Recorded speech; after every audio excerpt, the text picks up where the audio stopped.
Hey guys, it's Stephen here. How are you all doing today? I hope you've had a wonderful Thursday. I'm absolutely knackered. I was so hyped up after the game last night that I didn't really sleep very well, I'm not going to lie. That was exhausting, was it? What a game of football that was in the end. Today we're going to look at 5 things that we learned from that game in particular.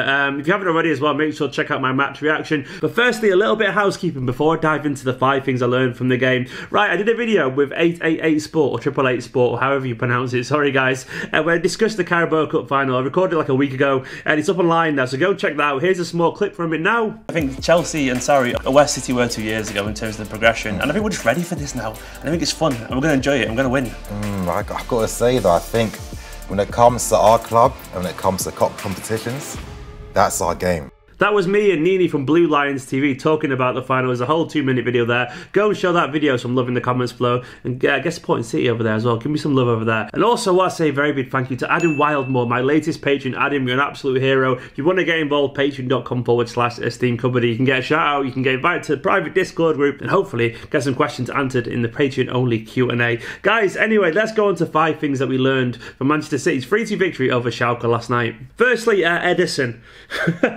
Ederson is an absolute freak of nature. Honestly, the man is box office, isn't he? I don't think I've ever seen a keeper quite like Ederson. It's weird that you got a keeper there in a position that's so kind of functional, a position that's so limited, that just happens to be so entertaining. How did we end up with this guy? Oh my God. Like I said last night on Twitter, that I think in general, Ederson is long on his way to being a cult hero already. He's only been at the club for like a year and a half, yet he's absolutely loved by the fans. The biggest legacy that he's got is that he's somehow made us feel absolutely totally at ease when the ball's passed around the back. Now, if you think about 2 years ago when Bravo was in goal and fans were genuinely nervous when he started passing it around and were shouting, "Get rid," we're totally relaxed now. You've got like old school football fans who don't care when he starts passing it back because we trust him. And also, he's a bit of a mad bastard. When he kind of barged into Schalke's players last night when one of them squared up to Zinchenko, I absolutely love that. And to add that as well, he started like saving shots now in a really high level. So basically, he's becoming like this perfect keeper, an all-round keeper. He's a great shot stopper. His distribution is just out of this world.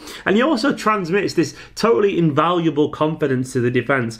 That's the one thing for me about Ederson that you can't really kind of put a price on. It's that aura that he has, that demeanour where he looks kind of bored. Someone said on Twitter, it looks like he's just woken up at all times. And I actually agree with that. He has that expression of like, yeah, well, what? This is easy. What do you want? Kind of like you just turn the light on, and he's like, he can't be bothered getting up. He needs a cup of coffee, basically. And that essential, that look he has, he's just never flustered, but he can be feisty. I love that kind of two sides to him. How he can be this calm, robotic-like person, then he can explode into life and he's defend his teammates. He must be incredibly popular because he's just so chill. Yeah, he's so passionate at the same time. He's this perfect mixture of personalities, and also his distribution. More assists now than Keita, Jorginho, Fred, all these £50 million plus midfielders. What a freak of a player. He's so good, and we're just genuinely lucky to have someone like him between the sticks. An absolute legend. He's probably going to be looked at in 10-15 years time as one of the greatest to ever play for Manchester City between the sticks, because his influence on the position, there's nothing quite like him. Secondly is that we can't really trust VAR yet. Now, I don't want to get too heavily into this VAR debate that I'm about to do it, so maybe I do, so maybe I'm a liar, but either way, I do in general agree with the principle behind VAR. I said on Twitter like a week ago, it's going to be very frustrating when some absolute bizarre decisions go against us despite VAR being in place. And guess what happened? It happened. Essentially, we were hard done by, big time, by some really weird decisions. Now, we've talked about this a lot last night in last night's video, but essentially, the way I see it at the moment is the problem with VAR is maybe not the technology, maybe it's okay apart from when the screens break. What is that about? But it's the people implementing it. Now, I said also last night on last night's video that for me, it's like giving a kid who hasn't learned to put a square peg in a square hole yet, and he's still trying to squeeze it into this round hole. He's out like that. It's like, just trying to get it in. It's like, mate, you need to put it into the...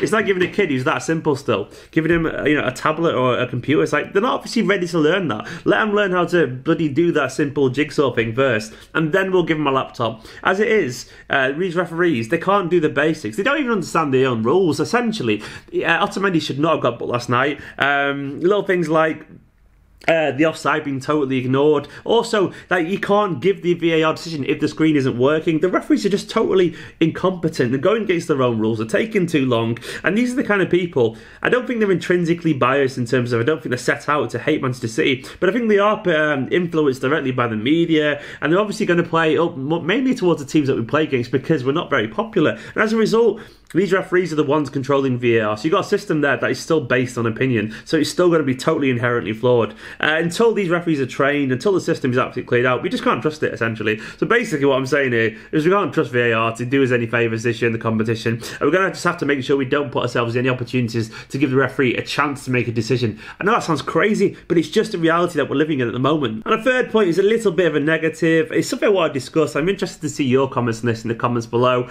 Basically, a lot of people suggest that maybe we aren't quite mentally strong when things don't go away. Now, you got to cast your minds back to like Leicester and Newcastle in particular. Then last night, for large parts of the game, we couldn't really get out of this kind of like funk that we got ourselves into. It seems like when we have something that goes against us that seems a bit crazy, which is kind of understandable, given the fact that something a bit crazy does affect your confidence, but it seems like when it happens, we just can't shake it. Now, I feel like many years ago, Kompany at his prime playing in the team, he would have been like, well, come on players, get on with this, get over it, get your head back into the game, and we'll get on with it. As it is, we've got leaders like Fernandinho playing, we've got leaders like David Silva, who are phenomenal world-class footballers, but they're more reserved. I guess they're not quite as like kind of vitriolic. They don't quite demand the same respect that Vincent Kompany does. Now, I'm not saying we have to get someone like Vincent Kompany. I'm just saying maybe it's a slight detriment of the way Guardiola plays that we don't attract those kind of players usually.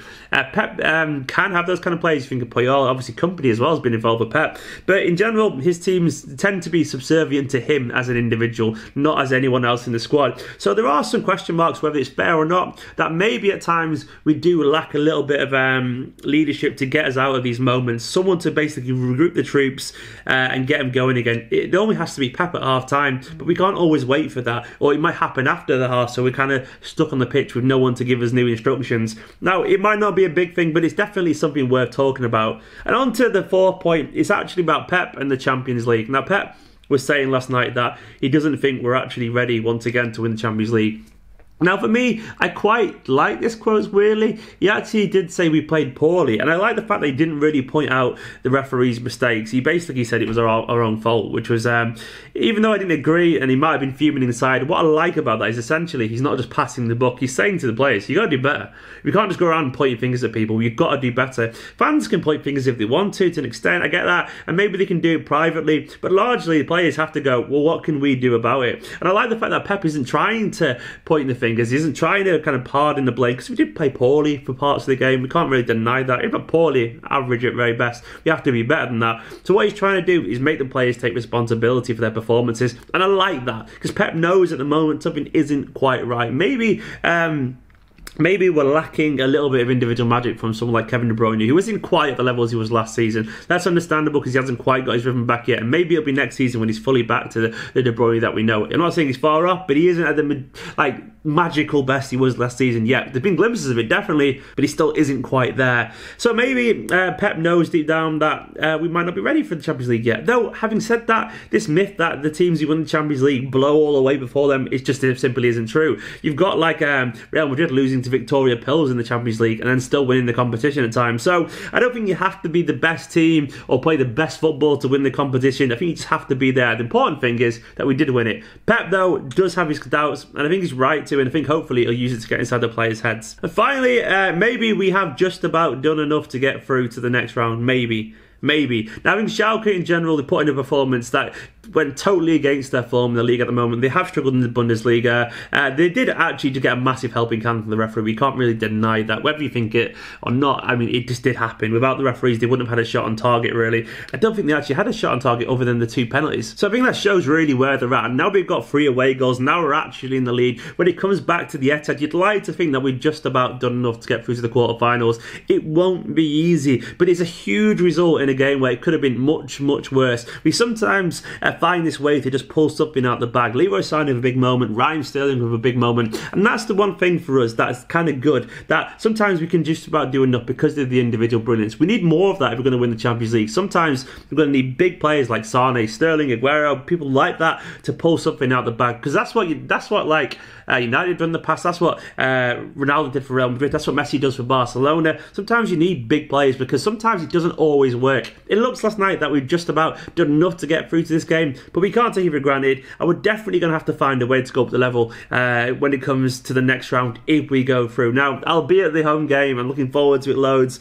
We can't take Schalke lightly, though I think deep down they'll be fearing this game because I think away from home it's a big ask. They've got to go there now and try and score some goals, which leaves the game open. Schalke will be fearing us playing Sane and Sterling, in my opinion, because their pace on the counter-attack when Schalke are trying to score goals, that could be absolutely invaluable. Now, have we done enough? I don't know, but it feels like we've kind of got out of jail a little bit there, and maybe it might be just too much of a mountain to climb. It's not over yet, obviously. It's not even close to over, but Schalke at the moment are distant second favourites for this tie, and probably just about rightfully so. Anyway guys, that's just the 5 things that I took from this game. Don't forget, go and check out that video I did with 888 Sport where I talked from Nini from Blue Lions TV. He's a really nice guy, by the way. He's absolutely lovely, so go check his channel out as well after it. Go and check that out. I'll put a link on the screen somewhere now. Also, thank you to all these names scrolling down the side of the screen as ever. These are my patrons. You're all absolute heroes. Patreon.com/Esteemed Kompany. Click the link somewhere around here if you want to get involved. If not, just carry on watching these videos. I appreciate all your support. Absolutely loads. You're all absolute heroes. Like this video, subscribe if you're new, get in the comments below and get chatting to people, and I'll see you soon.